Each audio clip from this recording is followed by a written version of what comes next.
1 minute और wait कर लेते हैं, देन वी विल स्टार्ट। क्योंकि ये ऐसा है जो मैं समझाऊंगा ना अब चीज, ये जब तक कोई फैकल्टी किसी भी प्रकार की आपको समझा नहीं पाएगी ना, तो इसको बुक से समझना लिटिल डिफिकल्ट रहेगा, है ना। और क्वेश्चन भी आता है इसका, सिलेबस का लास्ट टॉपिक है ये ऑल्टरनेटर का। ऑल्टरनेटर आज तो मतलब एक टॉपिक, एक चीज हो पाएगी दोनों में से, और दूसरा फिर मैं आपको, कल तो छुट्टी रहेगी तो परसों कराऊंगा आपको फिर मैं ना। कल वो 12 वफा तो उसे छुट्टी रहेगी तो कोई क्लास नहीं होगी कल। तो विक्रम सैनी भी वेट कर रहा है।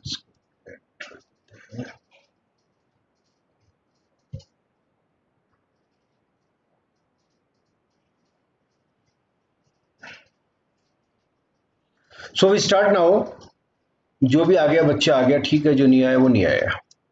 देखिए, हमने कल पैरेलल ऑपरेशन पढ़ा था ऑल्टरनेटर का, ठीक है ना, कि कोई भी जो दूसरी मशीन आ रही है उसको हम किस तरह से पहली वाली मशीन या बस बार के साथ पैरेलल में कनेक्ट कर लेंगे, ठीक है। तो जब दो मशीनें पैरेलल में कनेक्ट हो गई और वो इक्वली लोड शेयर करी, सपोज चीज दोनों एक जैसी मशीनें हैं, दोनों बराबर बराबर लोड शेयर कर रही है, मतलब 500 एमवी की मशीन है और 500 का लोड दोनों शेयर कर रहे हैं, ठीक है। अब अगर सपोज कीजिए दोनों में से किसी एक मशीन का एक्साइटेशन मतलब फील्ड करंट चेंज हो जाता है किसी भी कारण से, या एक मशीन का स्टीम इनपुट मतलब टरबाइन से जो इनपुट आ रहा है स्टीम का चेंज हो जाता है, इसका मतलब उसकी स्पीड चेंज हो रही है, तो दोनों जो ऑल्टरनेटर पैरेलल में लगे हुए हैं उनकी परफॉर्मेंस पर क्या प्रभाव पड़ेगा, यह है आज का टॉपिक। तो टॉपिक क्या है, ए का मतलब ऑल्टरनेटर, ऑल्टरनेटर की परफॉर्मेंस पर स्टीम इनपुट तथा एक्साइटेशन को बदलने का प्रभाव। तो आज तो मैं आपको डिस्कस करूंगा चेंज इन एक्साइटेशन। दो ऑल्टरनेटर हैं, दोनों ऑल्टरनेटर जुड़े हुए हैं पैरेलल के अंदर, बराबर बराबर लोड शेयर कर रहे हैं, तो लोड बराबर रहेगा, उनका किलोवाट बराबर रहेगा, उनका केवीए बराबर रहेगा, उनका केवीए बराबर रहेगा, लोड करंट बराबर रहेगा, ठीक है। तो देखिए इनिशियली जब दोनों मशीनें समानांतर में चल रही हैं, बराबर बराबर लोड शेयर कर रही हैं, तो यह उसका डायग्राम है।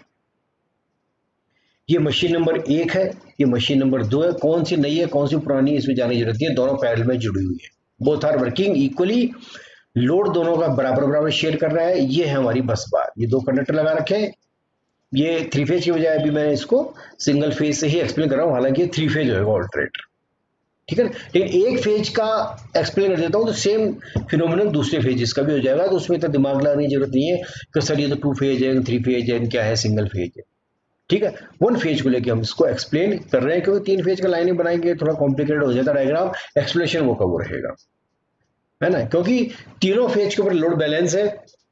अब लोड हमने यहां लगा रखा है, देखिए लोड कौन है, लोड है हम, जो कंज्यूमर है वो है लोड। तो हमें तो कोई मतलब नहीं है, हम तो हमारे घर पे बैठे हैं, लोड आ रहा है, अब तुम स्टीम इनपुट चेंज करो चाहे तुम एक्साइटेशन चेंज करो, हमें इससे क्या मतलब अपने को तो। लेकिन जो इंजीनियर सब स्टेशन में बैठे हैं they have to very cautious about it. तो आपको ध्यान रखना है कि जो ऑल्टरनेटर पैरेलल में जुड़े हुए हैं, तो पैरेलल में जब ये जुड़े हुए हैं तो इनिशियली बराबर बराबर लोड शेयर कर रहे हैं, तो हम ये देखेंगे कि किसी भी एक मशीन का यदि एक्साइटेशन चेंज हो जाता है, उत्तेजना उसकी चेंज हो जाती है, उसकी फील्ड करंट चेंज हो जाती है, तो क्या प्रभाव पड़ेगा उनकी परफॉर्मेंस पर। ये देखिए ये लोड है, यहां पर दिख रहा है आपको, तो मैं इसको मार्क कर देता हूं, ये लोड हमने लगा रखा है, दोनों मशीनें आई आई करंट शेयर कर रही है, तो टोटल लोड करंट हो गया आई, 2 आई हो गया, ओके। ये आई यहां से करंट आया, ये देखो ये पाथ में बना रहा हूं आपको, और यहां गया और यहां से यहां चले, सिमिलरली ये करंट आया इस मशीन से और ये मशीन से करंट यहाँ चलेगा तो 2i करंट आया और 2i करंट वापस आ गया है। ओके, तो ये क्या केस है जब दोनों मशीनें इक्वल लोड शेयर कर रही है। ठीक है, सो इनका यदि मैं वेक्टर डायग्राम बनाऊं तो this your vector diagram, figure number 1 तो ये हो गया, ये फिगर नंबर 2 वेक्टर डायग्राम। ये वेक्टर डायग्राम सिंपल बिल्कुल, ये टर्मिनल वोल्टेज है, ये लोड करंट है। ठीक है, अभी पावर फैक्टर दोनों सेम है, कितना है थीटा, कितना एंगल पे है थीटा, तो यहाँ पे I1 होगा, यहाँ पे I2 होगा और I1 बराबर I2 है।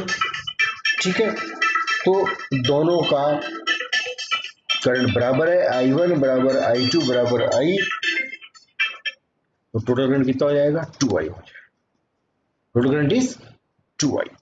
ओके, तो ये टर्मिनल वोल्टेज है जो लोड पे लगा हुआ है और ये करंट है, तो दोनों मशीनें अभी सेम पावर फैक्टर पे चल रही है। कितना पावर फैक्टर थीटा।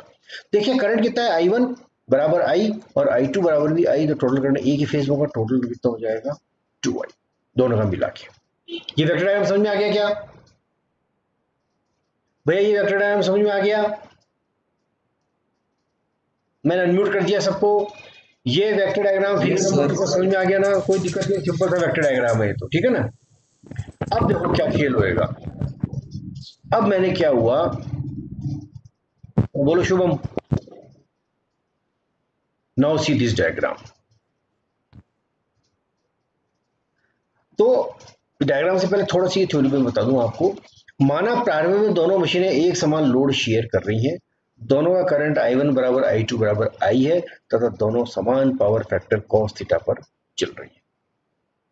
अब हमने क्या किया कि एक मशीन का एक्साइटेशन बढ़ा दिया, बढ़ाना कम करना एक बार एक चीज लेके चलेंगे अपन। तो माना मशीन नंबर 1 का एक्साइटेशन बढ़ा देते हैं। अब जैसे ही मैंने फील्ड करंट बढ़ाया है ना, तो जब मैंने आपको वो किया था ईएमएफ इक्वेशन करवाई थी, तो फील्ड करंट बढ़ाने से क्या बढ़ जाएगा, जैसे ही मैं फील्ड करंट बढ़ाऊंगा उसका वोल्टेज बढ़ जाएगा, ईएमएफ बढ़ जाएगा उसका मशीन 1 का। ठीक है, देखिए क्या होता है, ये दोनों मशीनें हैं, जब ये समान लोड पे चल रही है ना तो इनका ईएमएफ भी बराबर है। जब इन दोनों का ईएमएफ बराबर है तो इनमें आपस में वोल्टेज डिफरेंस कितना हो जाएगा 0, तो इनमें आपस में कोई करंट फ्लो नहीं होगा। लेकिन जैसे ही मैं मशीन 1 का फील्ड करंट बढ़ा देता, एक्साइटेशन बढ़ा देता हूं, तो उसका ईएमएफ बढ़ जाएगा। तो देखिए माना मशीन 1 का एक्साइटेशन बढ़ा देते हैं जिससे उसका ईएमएफ बढ़ जाता है, क्योंकि लोड तो स्थिर है, लोड तो हम है, हमें क्या लेना देना तुम वहां क्या बढ़ा रहे हो क्या नहीं बढ़ा रहे हो, लोड स्थिर है। तो मशीन 1 से मशीन 2 की तरफ एक स्थानीय सर्कुलेटिंग करंट IS फ्लो होना चालू कर दे, क्योंकि जैसे वोल्टेज डिफरेंस है मशीनों की खुद की इंपीडेंस तो है ही, ठीक है ना, तो उनमें करंट फ्लो होना चालू हो जाएगा IS, जिसका मान क्या होगा IS बराबर E1 minus E2 upon 2ZS, या ZS क्या है, एक मशीन की इंपीडेंस, तो दोनों ही जुड़ जाएंगी, एक करंट हायर पोटेंशियल से लोअर पोटेंशियल की तरफ फ्लो होने लग जाएगा। अब 1 का एक्साइटेशन बढ़ाया है तो 1 से 2 की तरफ करंट जाएगा, 2 का बढ़ाएंगे तो 2 से 1 की तरफ जाएगा, उससे कोई फर्क नहीं पड़ेगा। अपने को एक्सप्लेनेशन देखना है कि यदि किसी भी कारण से एक्साइटेशन अगर बढ़ जाता है, जब एक्साइटेशन बढ़ जाता है तो करंट फ्लो कैसे होगा। अब देखिए, ये मैं पहले करंट की आपको पाठ बता देता हूं, उसके बाद इसका फेजर डायग्राम देखिए, बहुत समझ चलना, बहुत इंटरेस्टिंग चीज अगर समझ में आ गई जब तो, और नहीं समझ में आई तो फिर आप बैठे रहना, कुछ भी समझ में नहीं आएगा। ओके, अब देखिए करंट जाएगा मशीन नंबर 1 से मशीन नंबर 2 पे, तो यहां से चला करंट, ये चला, ये चला, ये चला, ये चला, अब कहां जाएगा, ये ऊपर वाले बार पे जाएगा, कंप्लीट नहीं पास करेगा, यहां से किधर जाएगा, यहां से मशीन नंबर 2 की तरफ जाएगा, ये गया, ये गया, ये गया, ये गया, ये गया, ये गया, ये गया, यहां से अपना पास पूरा करते हुए वापस इस तरह से आएगा ये। ठीक है, देखिए एक इंटरेस्टिंग चीज आप क्या देख रहे हैं इसके अंदर, करंट मशीन नंबर 1 से मशीन नंबर 2 की तरफ जाएगा। क्लियर है ये बात, तो क्यों, क्योंकि इसका एक्सेलरेशन बढ़ा दिया हमने। क्या होगा देखिए, मशीन एक अब कितना करंट सप्लाई करेगी, I प्लस आई एस। दिख रहा है दोनों की डायरेक्शन सेम है ना। मशीन एक I1 I plus I S बराबर I1 दोनों जुड़ जाएंगे। शुरू में देखिए दोनों I1 बराबर I2 बराबर I था। अब जैसे एक का एक्सटेंशन बढ़ाया तो करंट इसका बढ़ जाएगा, I प्लस आई एस हो जाएगा, और ये दोनों अपोजिट डायरेक्शन में है, इसका करंट घट के I2 बराबर I माइनस आई एस हो जाएगा। क्योंकि ये लोड तो 2I रहेगा, हमें क्या मतलब है तुम एक्सेलरेशन बढ़ा रहे हो कम कर रहे हो। तो ये circulating current, local circulating current, circulating current local मतलब ये केवल बस बार से मशीन में ही फ्लो होगा, लोड से इसका कोई लेना देना नहीं है। ओके, दूसरी इंपॉर्टेंट चीज,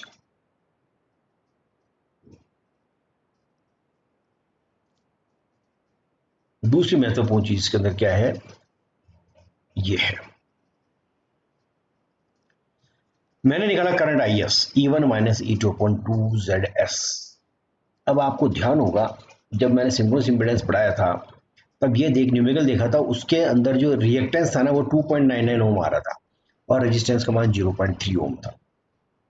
इसका कहने का मतलब ये है, मेरा कहने का मतलब ये है कि ये जो जेडएस होते हैं ना सिंक्रोनस इंपेडेंस, इसका मैक्सिमम पोर्शन होता है रिएक्टेंस का और रेजिस्टेंस का मान बहुत कम होता है। तो सीधी सी बात है, रिएक्टेंस ज्यादा है, अगर प्योर रिएक्टेंस होगी तो कितने डिग्री का फेज एंगल होता है, 90 डिग्री का।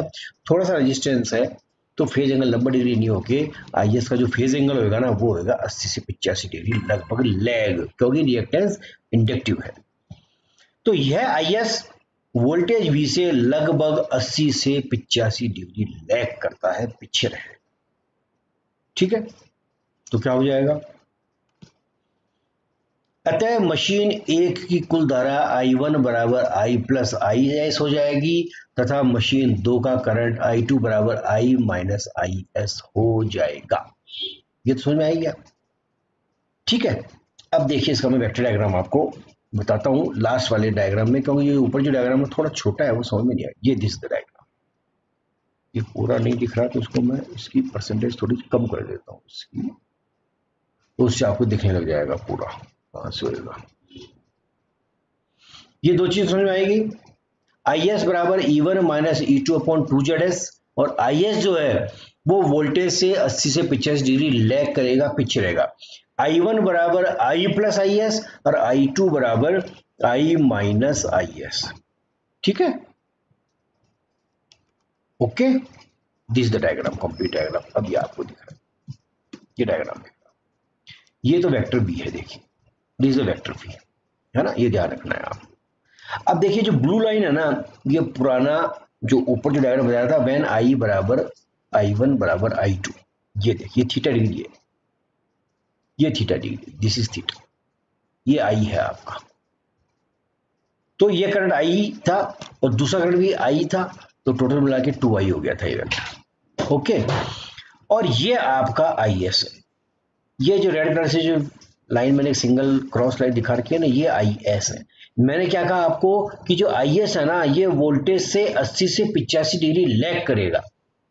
ठीक है, तो 80 से 85 डिग्री लैग कर रहा है। अब ये जो आई एस है ना ये I1 में तो जुड़ेगा, सॉरी आई में तो जुड़ेगा तो I1 बन जाएगा, और आई से में घट जाएगा तो वो बन जाएगा I2। तो ये जो आई है दोनों का जो करंट है, इसमें जोड़ूंगा मैं आई एस तो I1 आ जाएगा, और घटाऊंगा आई एस तो I2 आ जाएगा। तो देखिए बहुत इंटरेस्टिंग चीज है, इस आई में मैं इस आई एस को जोड़ूंगा तो समानांतर ले लूंगा लाइन को, ये समानांतर इसी डायरेक्शन में लेगा, ये ले लिया रेड कलर से, और एक इसको ये I1 को जो ये आई जोड़ दिया, तो यहां से लेके ये जो पूरा करंट है ये I1 हो गया, ये इसका थीटा 1 कितना हो गया, ये थीटा 1 हो गया ये। ठीक है, और इसी आई में से आई एस घटा दूंगा मैं, तो अपोजिट डायरेक्शन में ले लूंगा, ये तो इस डायरेक्शन में था तो पॉजिटिव हो गया, इस डायरेक्शन में तो माइनस आई एस हो गया, तो ये करंट I2 हो जाएगा, ये करंट I2 हो जाएगा। ओके, और I2 प्लस I1 बराबर वापिस 2I हो जाएगा। ओके, अब देखिए इधर देखिए, पहले ये थीटा था, दोनों समान पावर फैक्टर पे चल रहे थे। अब मशीन नंबर 1 का करंट ये है, ये दिख रहा है, इसका पावर फैक्टर है थीटा 1, किसकी वैल्यू ज्यादा है, थीटा 1 का मान ज्यादा है। इसके से थीटा से, मतलब मशीन नंबर एक मतलब जिसका पावर फैक्टर बढ़ा, जिसका एक्साइटेशन बढ़ा दिया था, उस मशीन का पावर फैक्टर कौन बढ़ गया, थीटा 1 बढ़ गया। तो जब पावर फैक्टर कौन बढ़ गया तो इसका पावर फैक्टर कम हो जाएगा। सीधी सी बात है, जिस मशीन की उत्तेजन बढ़ा दी उसका करंट बढ़ गया। बोलो टीना। विकास क्या कह रहे हो?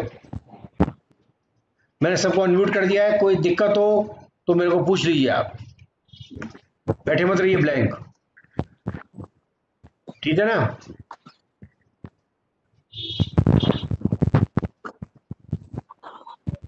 और मशीन नंबर 2 का पावर फैक्टर कौन कम हो गया तो इसका पावर फैक्टर एंगल बढ़ गया। तो अभी 3 चीजें देखी हमने, मशीन जिसका एक्सेलरेशन बढ़ा रहे हैं उसका करंट बढ़ गया, उसका पावर फैक्टर एंगल बढ़ गया, उसका पावर फैक्टर घट गया एंगल बढ़ने से। इसके साथ साथ देखिए एक इंपॉर्टेंट चीज, पावर्स के ऊपर क्या फर्क पड़ेगा, पावर के ऊपर हम देखेंगे क्या क्या फर्क पड़ेगा। ये देखिए, क्योंकि आईएस वी से लगभग 80 से 85 डिग्री लैग करता है, 80 से 85 डिग्री लैग कर रहा है ना, तो दोनों मशीनों की एक्टिव पावर पर प्रभाव नगण्य पड़ेगा।